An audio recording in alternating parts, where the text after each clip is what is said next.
नमो भगवते वासुदेवाय नमः। पुरुषोत्तम मास के तीसरे दिन की पावन कथा में आप सभी का स्वागत है। इस पवित्र महीने में हर दिन की कथा सुनने मात्र से जीवन के सारे कष्ट दूर हो जाते हैं और मोक्ष की प्राप्ति होती है।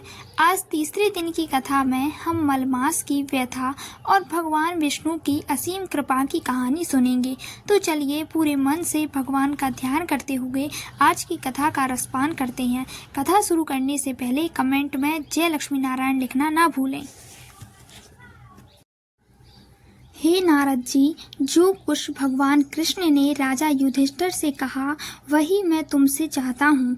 एक समय धर्मराज युधिष्ठिर जुए में दुर्योधन से सब कुछ हार गए तो द्रौपदी को बालों से पकड़कर दुष्ट दुशासन ने खींचा और वस्त्र भी पकड़कर खींचे तो कृष्ण भगवान ने रक्षा की। उसके पश्चात युधिष्ठिर आदि राज्य को छोड़कर काम्यक वन को चले गए। वहां पर वन में युधिष्ठिर, द्रौपदी आदि बाल बिखेरे वन में रहने वाले हाथियों की तरह वन के फलों को खाकर अति दुख को प्राप्त हुए। एक समय देवकी के पुत्र श्री कृष्ण भगवान उनको दुखी जानकर काम्यक वन को गए।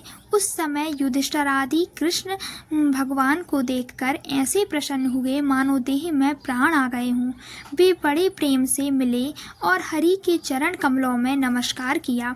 द्रौपदी ने भी प्रणाम किया। राजा युधिष्ठिर को दुखी देखकर और ऐसे ही द्रौपदी को दुखी देखकर श्री कृष्ण भगवान जी अत्यंत दुखी हुए।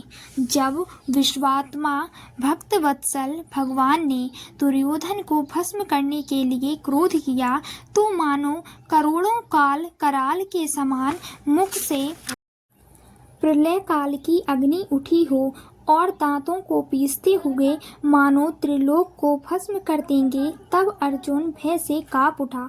युधिष्ठिर और द्रौपदी तथा दूसरी उपस्थित वृंद हाथ जोड़कर भगवान को प्रसन्न करने के लिए स्तुति करने लगे। अर्जुन कहने लगे, हे कृष्ण, हे जगन्नाथ, हे नाथ, मैं जगत से बाहर नहीं हूँ, फिर भी आप मेरी रक्षा क्यों नहीं करते? आप तो सारे जगत की रक्षा करने वाले हो।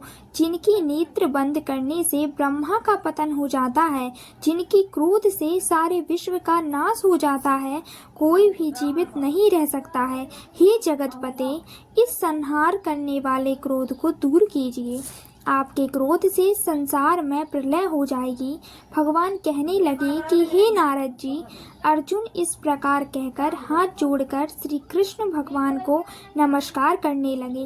तब श्री कृष्ण भगवान अर्जुन के इस प्रकार स्तुति वचन सुनकर शीतल हो गए। फिर प्रेम से व्याकुल होकर युधिष्ठिर आदि श्री भगवान को बारंबार नमस्कार करने लगे। श्री नारायण कहने लगे कि हे नारद जी, इस प्रकार प्रेम से मग्न हो सिर झुकाकर हाथ जोड़कर बारंबार भगवान कृष्ण को नमस्कार कर अर्जुन ने भगवान श्री कृष्ण से जो प्रश्न किया वह मैं तुमसे करता हूँ। हरि भगवान यह सब सुनकर पांडवों के हितकारक वचन कहने लगे। कृष्ण कहने लगे, हे अर्जुन, मेरे वचनों को सुनो और आपने जो अपूर्व प्रश्न किया है इस समय इसका उत्तर देने को समर्थ नहीं।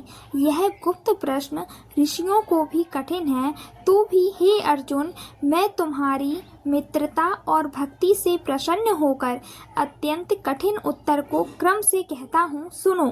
हे अर्जुन, एक समय में संयोगवश अधिक मास आया। उसको सब असहाय, निंदक, अपूज्य, मलमास और नवी की संक्रांति से वर्जित ऐसा कहते हैं। मल मास होने से स्पर्श करने योग्य नहीं है, सब कर्मों में निंदित है। इस प्रकार लोगों के वचन सुनकर वह मलमास कांतिहीन निरुद्ध होगी दुखों से युक्त होकर मेरे पास आया और वैकुंठ में जहाँ पर मैं निवास करता था स्वर्ण के सिंहासन पर बैठे हुए देखकर मुझको दंडवत प्रणाम किया और दोनों हाथ जोड़ नेत्रों से आंसू बहाता हुआ इस प्रकार कहने लगा। आज का हमारा तीसरा अध्याय पूर्ण होता है। बोलो पुरुषोत्तम भगवान ने की जय।